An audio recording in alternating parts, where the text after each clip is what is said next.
March 1 na agad. Malapit na ang bakasyon. Galing ako kanina sa card viewing ng aking bunsong anak. Papakita ko sa inyo yung pinapasukan ng anak ko dito sa Quezon High, Lucena City. Yung highlights lang kasi hindi ko naman talaga sinuot yung mga sulok-sulok. Yung dinaanan ko lang buhat dun sa building na nagmitingan namin. Ayan, nandito po tayo sa third floor na pinapasukan ng mga senior high dito sa Quezon National High School, Lucena City. Card viewing po kasi nila ngayon kaya nandito ako. Dito pala po sa school na ito ay may kanya-kanyang building bawat grade. Kunwari yung anak niyo ay grade 7, ibang building yon. Bawat grade may kanya-kanyang building. Kaya dapat alam mo kung anong building yung pinapasukan ng anak mo. Mabilis lang naman natapos yung meeting. Pinakita lang yung card at ibinigay yung mga award ng mga batang may honor. Kaya ngayon ay uuwi na ako. At ipapakita ko lang sa inyo yung aking mga dadaanan hanggang sa makalabas ako ng gate.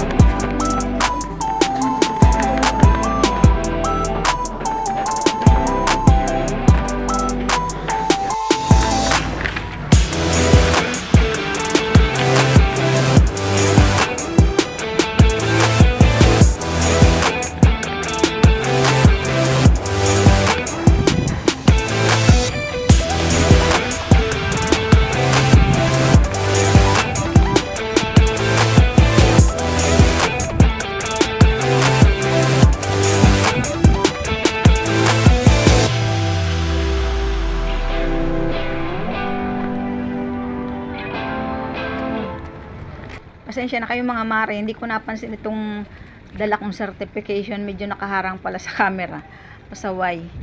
Minsan talaga hindi natin maiwasan na minsan ay medyo BO-BO tayo sa mga pangyayari. Dito sana yung exit pero sarado, kaya didiretso ako doon ako nadadaan sa dinaanan ko kanina, pwede rin naman doon sa entrance. Yan, ganito kalaki yung Quezon High. Ay yung mga natatanaw nyo doon sa dulo, hindi ko na yan papasukin kasi medyo tanghali na ako. Nagchat na yung anak ko na may mga naghahanap daw sa akin na customer. Kaya didiretso na ako. Papakita ko lang yung mga dulo-dulo, hindi ko na susuotin. Papakita ko lang kung gaano kalawak yung pinapasukan ng anak ko. Malawak kasi itong school na ito, public school pero napakalaki. Malaki ang populasyon nitong eskwelahan na ito. Kaya nga bawat grade ay mayroong kanya-kanyang building.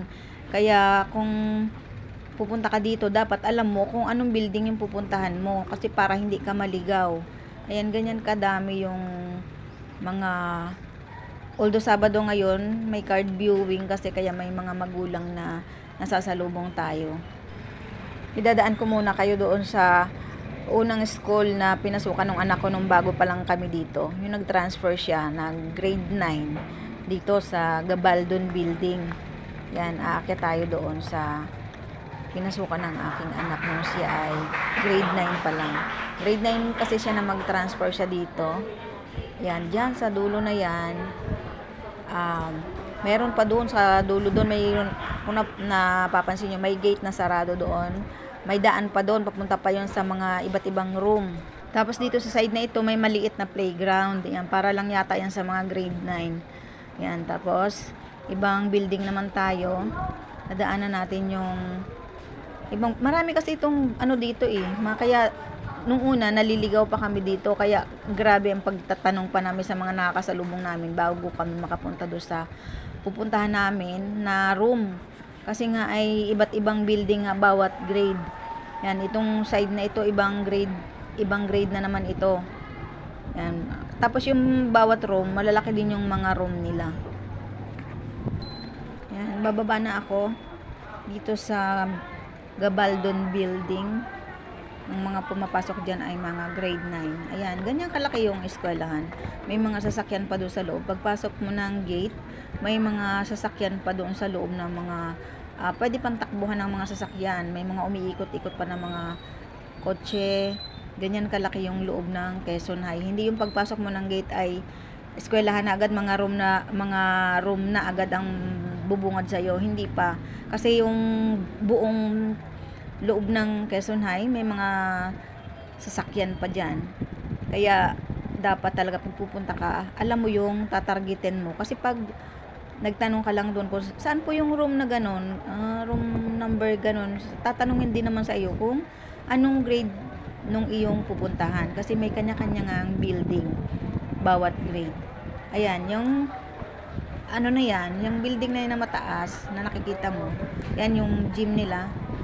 Yan yung, eto sa harap ng kubo na yan, yan yung building na yan. Yan ang pinapasukan ng mga grade 10. Grade 10 lang yan, building na yan, hanggang 4th floor ata yan. Kasi dyan pumasok ng grade 10 yung anak ko. Malaki pa yung lugar, pero hindi ko napuntahan kasi nga ang pinakita ko lang sa inyo ay yung dinaanan ko mula pagbaba ko doon sa building ng grade 11 papunta doon sa gate. Kaya malaki pa yan, marami pa yan sa mga gilid-gilid, mga sulok-sulok, marami, malaki pa talaga yan.